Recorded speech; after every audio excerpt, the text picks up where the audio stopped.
Waalaikumsalam warahmatullahi wabarakatuh. Nama saya Muhammad Rizky Al-Badri.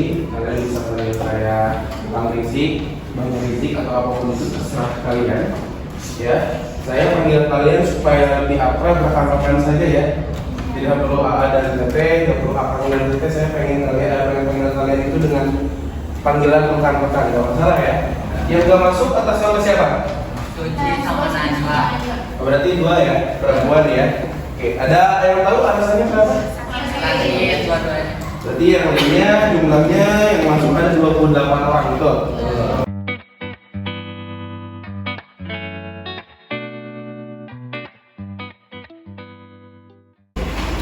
Nah, sekarang kita akan belajar kepeakaian ya tentang pernikahan dalam Islam. Kami rasa kamu sekalian suatu saat nanti akan menikah, tapi nggak tahu menikah dengan manusia atau dengan maut, nggak tahu. Ya betul kan? Ya. Oke. Nah, jadi sebelum saya lanjutkan lebih jauh, saya ingin tahu dulu pandangan dari rekan-rekan.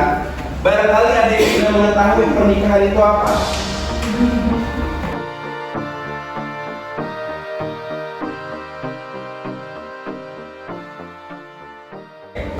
Rekan-rekan sekalian bisa melihat dulu di sini makna dan ketentuan pernikahan dalam Islam sesuai Al-Quran dan Hadis. Ya, bisa dilihat poin pertama, pernikahan atau nikah berasal dari bahasa Arab yaitu an-nikah. Jadi ternyata ada beberapa kosakata bahasa Indonesia atau KBBI yang diserap dari bahasa luar. Siapa yang suka main gaplek? Gaplek itu berasal dari bahasa Arab, apa namanya? Goflah. Goflah itu artinya melalaikan, sehingga dia ditarik menjadi KBBI, yaitu disebut dengan gaplek. Nah, pun begitu dengan ini.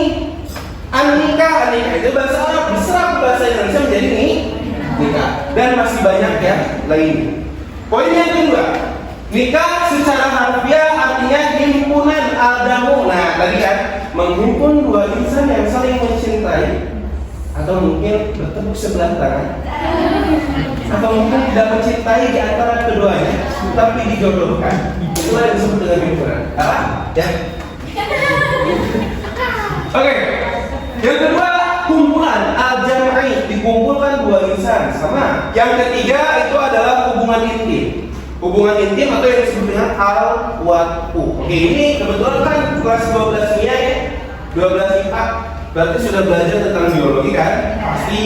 Terus juga sudah belajar tentang reproduksi pasti.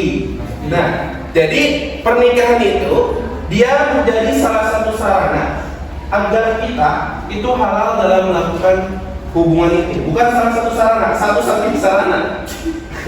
Kalau salah satu sarana nanti masih banyak yang lainnya. Hanya ada satu sarana agar kalian semua halal dalam melakukan hubungan ini, yakni melalui pernikahan. Sehingga pernikahan itu diberikan makna atau memiliki makna yakni al-watu. Bisa dimengerti sampai sejauh ini. Jadi ada tiga, al-damu, yang kedua ada al-jami, dan yang ketiga adalah al-watu. Yang ketiga, nikah secara syar'i adalah akad yang membolehkan hubungan intim dengan menggunakan kata ankahtuka dan zawwajtuka atau terjemah keduanya. Kalian pernah menghadiri sebuah pernikahan? Pasti mendengar wali nikah itu mengatakan saya nikahkan engkau dan kawinkan kau, pernah? Nah, kalau versi Arab itu dengan bahasa ini, ankahtuka wa zawwajtuka. Kalau diversikan ke bahasa Indonesia, saya nikahkan dan kawinkan. Paham nggak? Jadi ada dua kunci yang dimana itu menjadi bagian dari pernikahan. Begitu. Oke, hukum pernikahan. Ada beberapa hukum pernikahan. Yang pertama adalah mubah. Artinya hukum pernikahan ini boleh dilakukan atau tidak.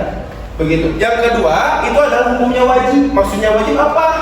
Maksudnya wajib ketika seseorang sudah mampu melakukan pernikahan, kemudian dia sudah tidak mampu menahan hawa nafsunya, tapi memilih tidak menikah.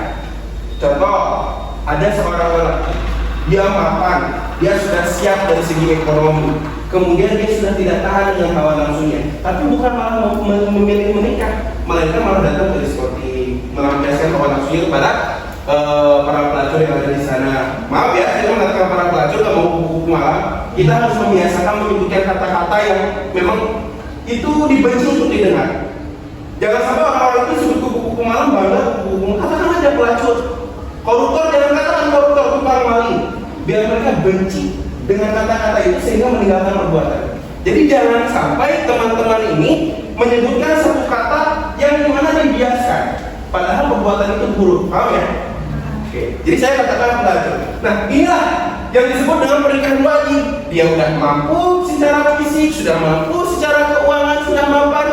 Dia juga sudah tidak mampu secara keuangan untuk menahan, tapi tidak memilih menikah, malah melakukan hal-hal yang dibenci oleh Allah. Maka dia sudah memasuki pada tahap wajib. Yang kedua, sunnah. Kalau sunnah itu sudah siap, mentalnya sudah mapan, juga keuangannya dan lain sebagainya sudah safal, kuat ekonominya, tapi masih mampu menahan hawa nafsunya, maka dia disunahkan untuk menikah. Paham ya? Yang makruh, makruh ini kita nggak usah dibahas dulu. Yang haram, yang haram itu adalah ketika kita melakukan pernikahan tentu di luar syariat Islam. Pasti itu adalah sebuah pernikahan yang haram. Bisa dimengerti ya, kawan-kawan sekalian. Kita masuk pada slide yang berikutnya. Nah, dalil-dalil ini itu menunjang pada proses pernikahan. Yang pertama adalah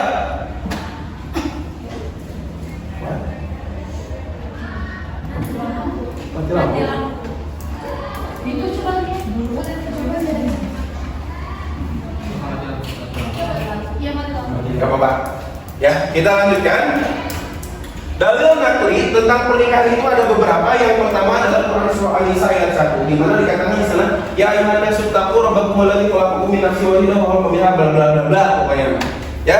Kemudian yang kedua, dengan pernikahan Allah memberikan kemampuan. Ini dalam surah An-Nur ayat 32 dan seterusnya. Kita persingkat saja waktunya. Kemudian rukun nikah. Nah, ini bisa dicatat oleh rekan-rekan sekalian. Rukun nikah itu ada 5. Yang pertama adalah calon suami. Bagaimana mungkin rekan-rekan bisa nikah kalau nggak ada calon suaminya? Apa? Jeruk makan jeruk? Oh no. Gak boleh ya? Gak boleh.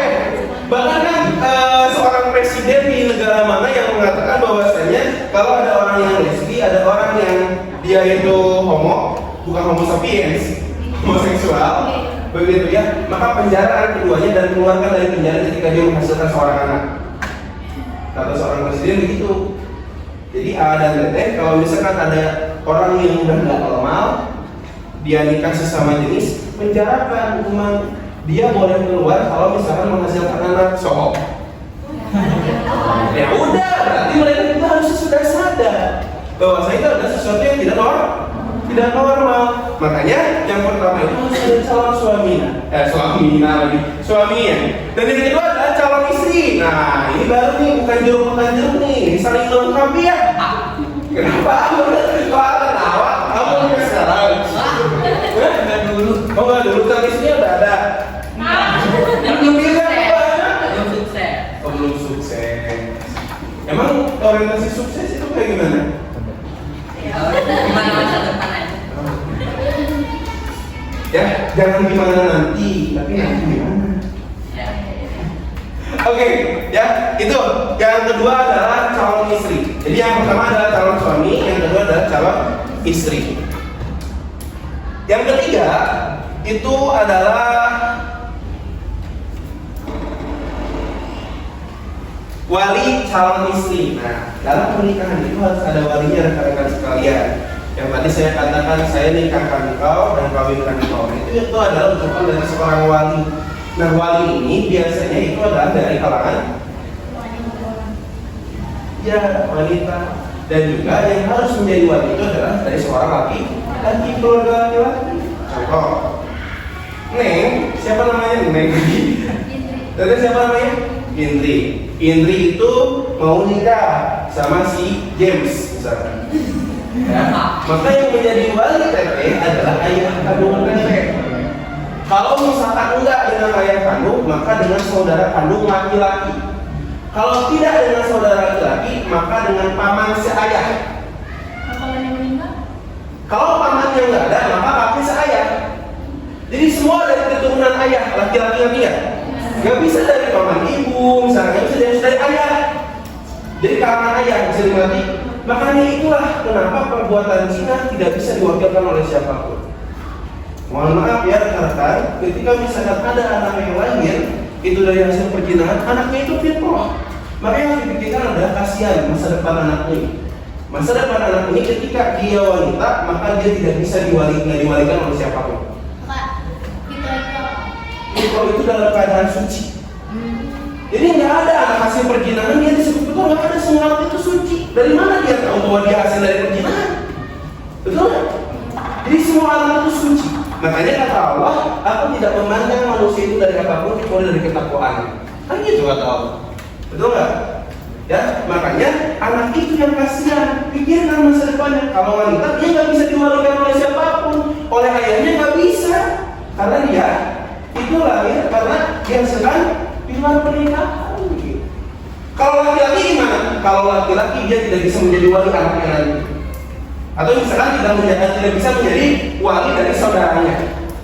Contoh, si A sama si B hubungan intim di luar pernikahan menghasilkan anak laki-laki. Karena dia hamil di luar pernikahan, maka untuk menutupi aibnya rata-rata di orang Indonesia kawinkan, nikahkan, betul.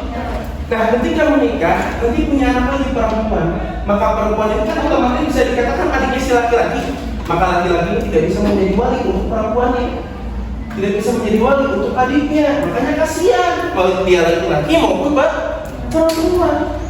Makanya itu kenapa dikatakan bahwasanya wali calon istri itu semuanya dari laki-laki. Kalangan laki-laki, ayah, paman dari ayah, saudara sekandung udah jelas kakak atau adik, saudara seayah dan seterusnya. Pakai dari kalangan ayah atau dengan hakim. Paham ya? Bisa dimengerti? Berikutnya,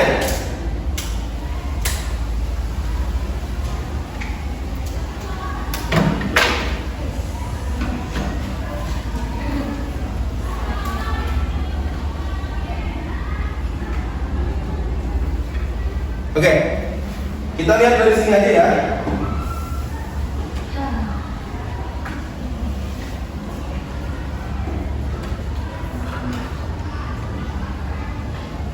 Oke, lihat tuh. Yang tadi saya katakan.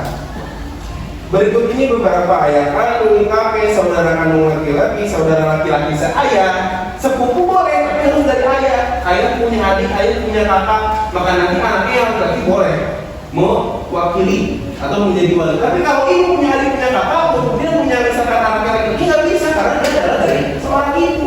Maka jajarannya laki-laki semua. Dari keturunan ayahnya. Ayah. Makanya itu deh, kenapa perzinahan itu dampaknya gede banget, ya? Tuh, kemudian anak saudara kandung laki-laki, paman dari pihak bapak lagi, anak laki-laki dari paman, sepupu. Berikutnya, dua saksi. Nah, ini harus ada dua saksi, baik saksi dari laki-laki ataupun saksi dari perempuan, supaya tidak ada yang disembunyikan, supaya ada transparansi dari keduanya. Dan yang terakhir adalah sigot, bukan zigot. Hati-hati ya. Sigot, bukan zigot. Sigot itu apa? Sigot itu di sini dituliskan bahwasanya sebuah redaksi dari ijab qabul. Ijab itu menyerahkan, qabul itu menerima.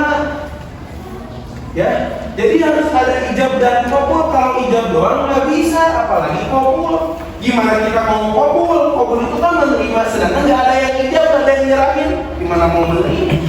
Sekarang ijab diserahkan, tapi nggak ngomong, nggak diterima ya. Kalian mau beli ke sebuah pedagang, kalian kan ijab di sana, tapi nggak diterima dari pedagang, bisa nggak dapat barang dari pedagang itu? Jadi harus ijab dan qabul. Nah, ya, itulah hukum nikah. Jadi ada 5 calon mempelai laki-laki, perempuan, wali nikah, 2 saksi, dan yang terakhir adalah ijab qabul. Begitu. Kemudian nanti ada walimatul urus ya, itu mah pesta, begitu pesta. Yang penting ketika misalkan proses akad nikah ijab qabul itu selesai, ada 5 yang tadi. Yang pertama ada mempelai laki-laki, perempuan, 2 saksi, wali nikah, dan kemudian ijab qabul. Itu sejatinya pernikahan sudah sah. Ya, nggak usah misalkan sekarang pakai pesta-pesta gitu. Itu pun sudah sah. Yang penting rukunnya semuanya terperhatikan. Bagaimana kalau satu rukun nggak diperhatikan? Contoh misalkan nggak ada wali nikah, atau misalkan bagaimana dengan tidak ada dua orang saksi, maka nikahnya tidak sah.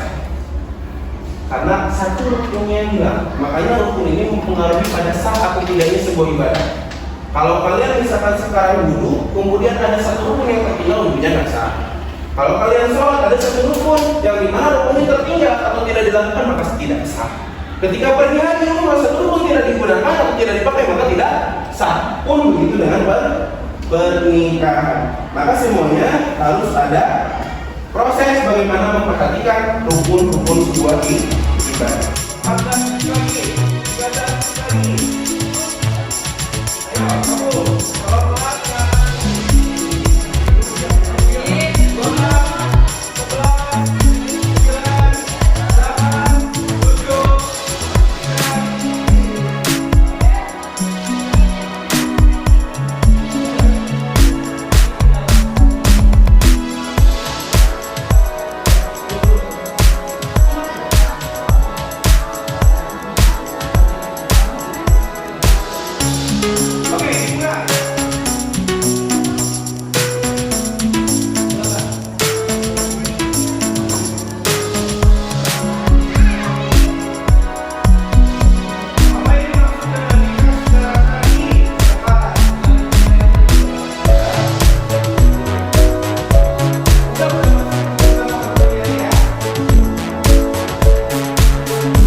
Oke, siap. Sok mulai ya. 1, 2, 3. Saya nikahkan engkau dan kawinkan engkau pada putri saya yang bernama Huraili Putri Fadila binti Senjakusuma dengan mas kawin 1 gram dibayar tunai.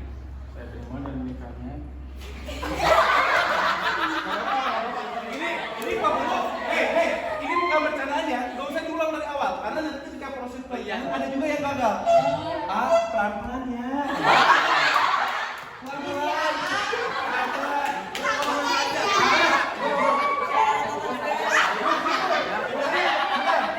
Di sini yang jadi penghulu yang ngatur. Tenang ya, tenang. So, gak usah diulang dari awal. Tenang gitu ya. So, bentar, latihan dulu gitu. Latihan dulu.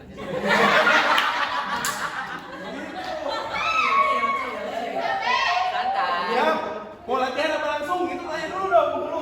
Langsung aja ya. Bukan kamu yang ngatur. Tadi itu dulu. Nikahkan engkau pada putri saya yang bernama Huraili Putri Fadila binti Senjakusuma dengan mas kawin 1 gram dibayar tunai.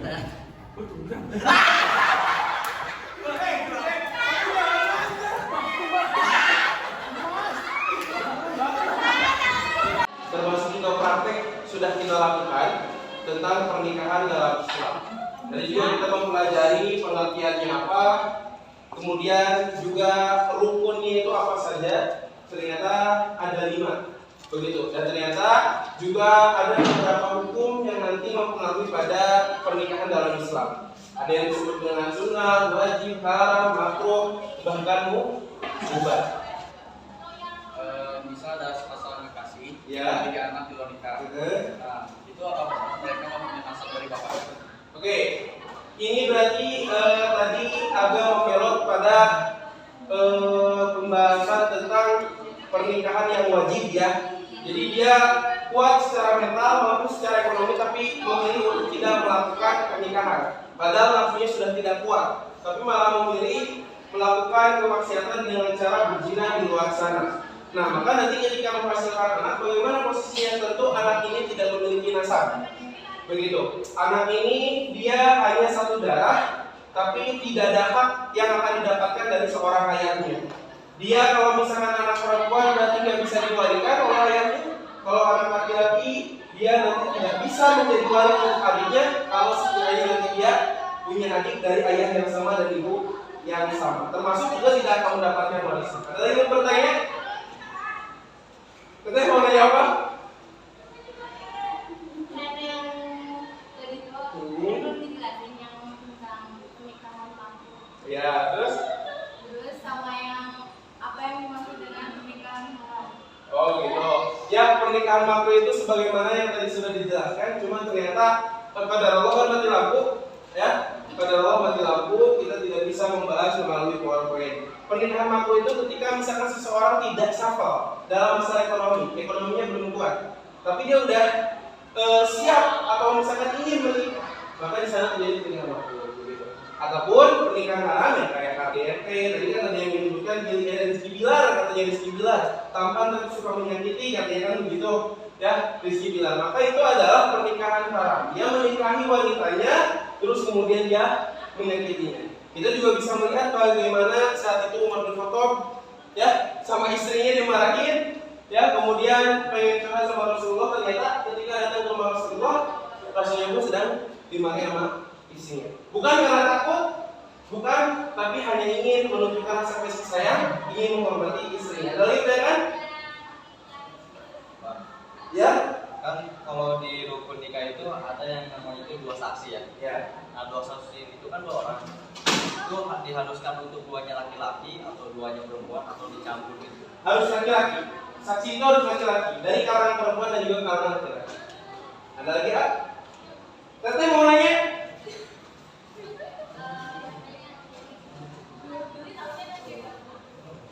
Apa pertanyaan? Oh, bapaknya jadi hakim. Ya.